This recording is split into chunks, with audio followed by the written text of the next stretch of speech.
Noam Chomsky. Born in Philadelphia on December 7, 1928, Noam Chomsky was an intellectual prodigy who went on to earn a PhD in linguistics at the University of Pennsylvania. Since 1955, he has been a professor at MIT and has produced groundbreaking controversial theories on human linguistic capacity.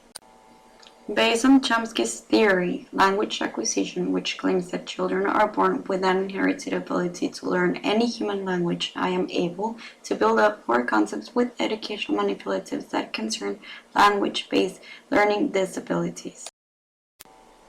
The language-based learning disabilities are problems with age-appropriate reading, spelling, and writing. This disorder is not about how smart a person is.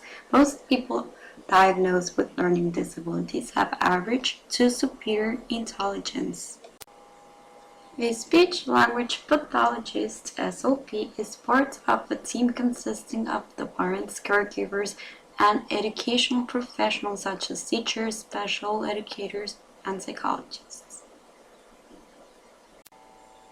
The SLP will evaluate spoken, speaking and listening, written, reading and writing, language for children who have been identified by their teachers and parents as having difficulty. Then the student is taught to apply newly learned language strategies to classroom activities and assignments. To assist the child best, the SLP may work side by side with the child in his or her classroom.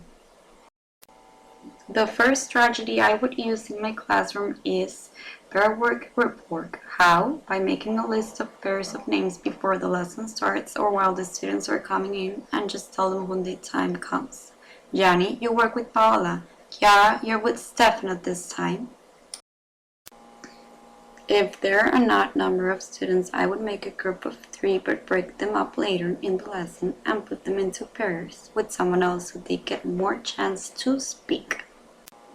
I would put them in small groups to start with if the activity allows. I would even make the activity a competition in small teams if the activity allows, seeing which team gets most answers right and use the board or a piece of paper for keeping score. Why pair work and group work?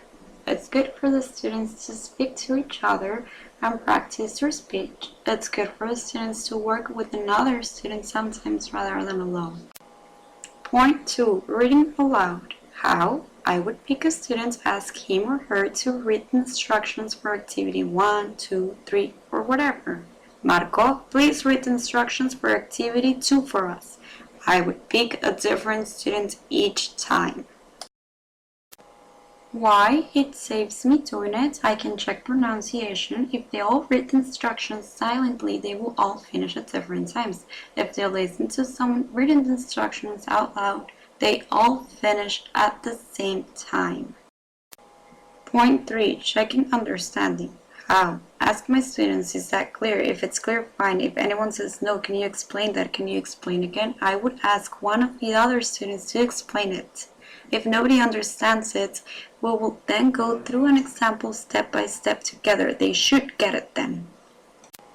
Why? It is important to check that the students have understood because they're unlikely to tell you if they haven't. They will simply bumble through the exercise doing it wrong, probably aware they're doing it wrong and losing confidence. Questions like, is that clear? Shift the blame to quality of the instructions instead. Neutral ground, much nicer. Point 4. Brainstorming. How? I would ask the students to think of all the words they know connected with the topic. Tell the students to write them on a piece of paper. Give them a couple of minutes to do so. Put them in a pair or small groups to compare their vocabulary. Why? If students have already activated their vocabulary related to the topic, they will not be searching for words so much when they start the speaking activities. This should enable them to be more fluent. Created using Powtoon.